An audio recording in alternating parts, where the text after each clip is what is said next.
Hi, this is the pre-calculus notes for Exponents, chapter 3.1b. If you could go ahead and write the title, your name, and what period you're in. We're going to be looking at some more exponential exponents today. And so we're going to learn how to rewrite in exponential form. So the first one, example A, we have the square root of 3x, which is the second root. That means the denominator is going to be 2. The exponent is the 1, so it's to the power of 1/2. And it can be written as 3 to the 1/2, x to the 1/2. Or you could put the 3x in parentheses and put the fractional exponent of 1/2. All right.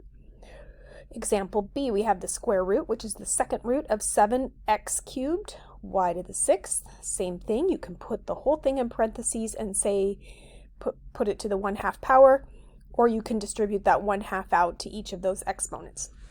Example C, we've got the fourth root of 6x to the 3rd, z to the 5th.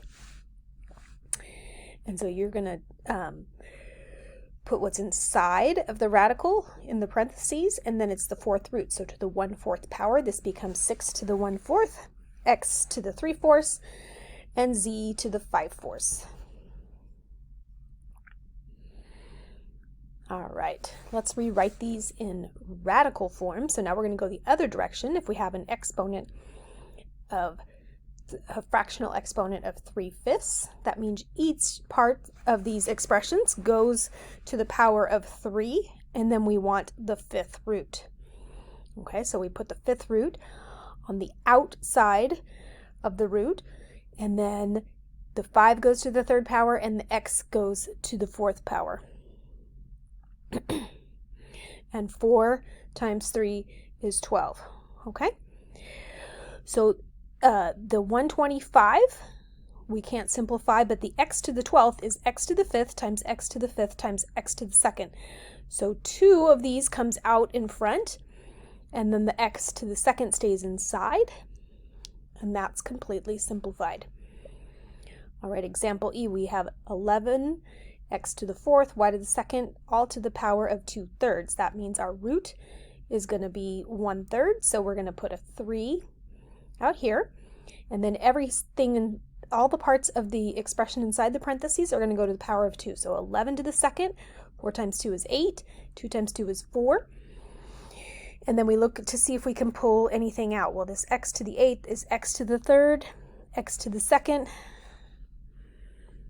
that's x to the 3rd and x to the 2nd. So 2 of these will come out, so that's where the x squared comes from. The x squared left over stays inside. The y to the 4th becomes y to the 3rd and y to the 1st. So one of the y's comes out front, and one of the y's stays inside. All right.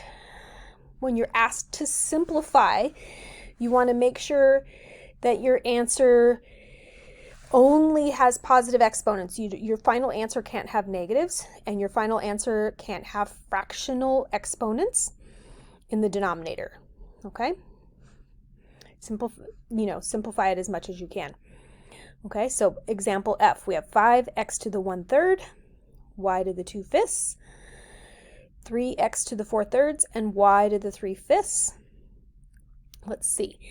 5 times 3 is going to get you the 15.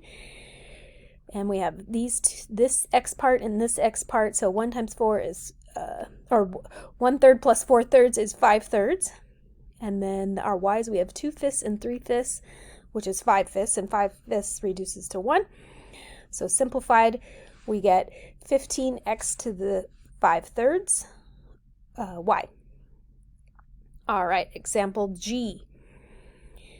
Let's see, x to the negative 2 power, g, and then anything with a negative exponent is going to move spots. So here it's in the numerator, it's going to move to the denominator, and this one is in the denominator, it's going to move to the numerator. Okay, 3x squared y to the 7th fourth times x to the negative 1/3 and y to the negative 1/2. Okay, so the 3 stays where it's at, it's good. This x to the negative second is going to move down and combine with this one. So 2 plus 2, that's where the 4 comes from. And then this x to the negative 1/3 moves up to the numerator. So now we've got it here. And then we have, let's see, y to the 7th force and y to the negative 1/2. Okay, so we need to add those. So we need common denominators, right? So the common denominator is 4. And negative 1/2 is negative 2 fourths, so that should be 5 fourths. Okay. And then the only thing left is we can't have this fractional exponent in the denominator. Okay, so we need to get that to a whole number. So to get that to the next whole number, what can we add to it to get to a whole number? So 5 fourths plus 3 fourths is 8 fourths, and 8 fourths would get us to a power of 2. So if we multiply by y to the 3 fourths, that's going to get us to y to the second. But if we multiply that by the denominator, we also have to multiply it by the numerator. And so the denominator simplifies to this, but the numerator, we're going to have x to the 1/3 and y to the 3 fourths. And notice that we ended up with fractional exponents in the numerator, which is fine, but no fractional exponents in the denominator. Okay?